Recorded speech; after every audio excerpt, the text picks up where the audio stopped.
Local 4 News starts now with a breaking news alert. The sentence is handed down to one of the men who led the plot to kidnap Governor Gretchen Whitmer. Adam Fox heading to prison for 16 years.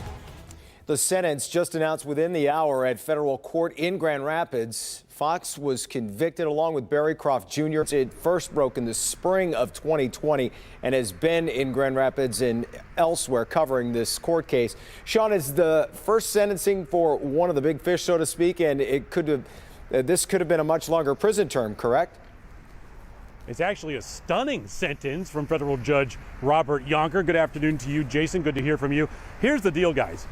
Adam Fox from the Grand Rapids area was facing life in prison, and the judge spent a good 40 minutes detailing everything that he believed Fox is guilty of, calling him a dangerous domestic terrorist, and he was leading up towards that life sentence. And then he kind of did a pivot and said all the evidence was stunning, it was chilling, it put fear in Governor Whitmer and her family, and then he gave Fox 16 years. There's a lot of reaction to that sentence going on right now.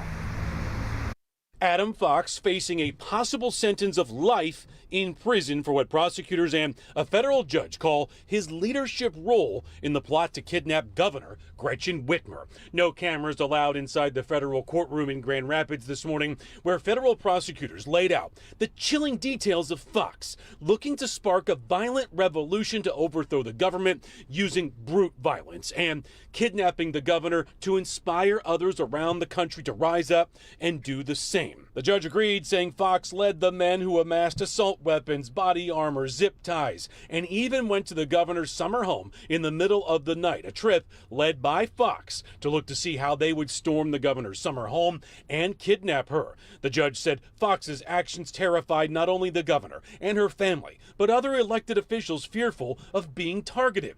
Judge Robert Yonker said his sentence must send a message to the public that this is unacceptable behavior, yet he avoided the life sentence by decades, sentencing Fox to just 16 years. Back here live, we're gathering instant reaction to this controversial sentence in Grand Rapids at the courthouse. Also, reaction pouring in from Michigan's Attorney General and the Department of Justice. Jason, we're going to collect everything, work on this all day long. We'll have an update on the reaction to this. It's going to be a pretty strong reaction coming up starting at 5 o'clock. Back to you. Yeah, it'll be very interesting to see what everyone has to say about this. All right, Sean, we'll see you later this afternoon. Travel trouble across the country, including here in Metro Detroit at Metro Airport. Travelers are fighting flight delays and cancellations and that mounting luggage problem. Airlines still dealing with the ripple effect of the winter weather over the holiday weekend. Meantime, across the country, states are digging out from snow. In New York, the governor of New York declaring a state of emergency ahead of the storm, and the White House now offering support. NBC's Bree Jackson with that part of the coverage. Dozens of deaths in New York are being blamed on what's being called a once-in-a-lifetime blizzard. The death toll from the weekend blizzard continues to climb as authorities in Erie County, New York, discover more and more victims. Died in a car, died outside from exposure, died in a snow shovel or cardiac event regarding the snow blowing. Additional snowfall is expected later today. The National Guard is already assisting New Yorkers, while the White House says the federal government is ready to come to the state's aid too, declaring a state of emergency and tweeting this photo of President Biden reaching out to New York Governor Kathy Hochul Monday. We'll be getting through this together very soon. I feel confident of that. But the most important thing is, please stay at home for the next day. The winter weather is causing travel chaos on the ground. We are asking people to stay off the roads. And at airports nationwide, delaying more than 8,000 flights on the day after Christmas and nearly another 4,000 canceled. We have just been stuck for, a good 18 hours now? It's a complete and utter zoo chaos. It's crazy. And the problems aren't over. Southwest Airlines warning mass disruptions will continue this week as the airline operates at 1/3 of its schedule for the next few days. According to FlightAware, airlines have canceled more than 17,000 U.S. flights since last Wednesday. In Washington, I'm Bree Jackson. Back to you. A Livonia man facing charges after police say he robbed a bank by threatening the teller with a bomb. Police say Martez Newkirk handed a note to the teller at the Fifth Third Bank on Telegraph Road in Detroit reading he had a bomb and needed money to pay for surgery because his wife had cancer. Fifth Third estimates more than $7,000 was stolen. Police were able to arrest Newkirk after working with Uber to actually track down the account that was dropped off in front of the bank just before the robbery took place. Police in Jackson County putting out a missing persons alert for a doctor who vanished late last week. Dr. Bolek Payan was last seen Thursday leaving Henry Ford, that's in Jackson, where he works as a psychiatrist. Police say his vehicle was found at his home in Leone Township, but right now there's no sign of him, and he hasn't been in contact with either the hospital, his family, or friends. Anyone with information on his whereabouts asked to call the Leone Township Police Department.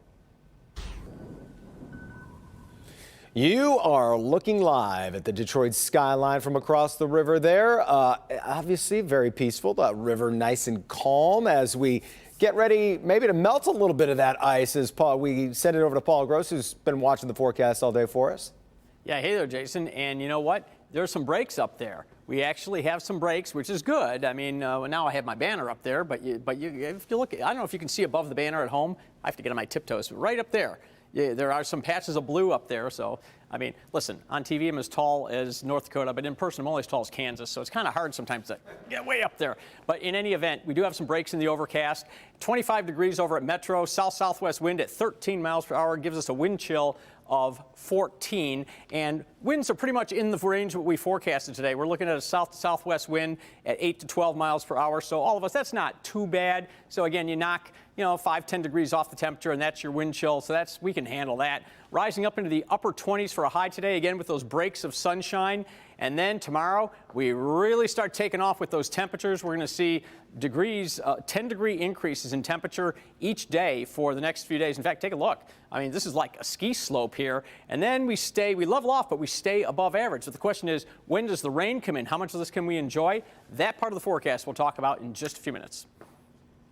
Don't forget the Forewarned Weather app is something you can do right now. You don't have to wait for me. You just go to the App Store, search under WDIV, and it is free. You get real-time radar, futurecast, tropical weather, lightning. You get everything you could possibly need, even alerts to weather coming your way, all free. Just go to the App Store. Jason? Lightning detection, very underrated. Yes, Paul, thank you. We're back on the noon with the blood pressure medication recall you need to know about, what's being pulled for an increased cancer risk.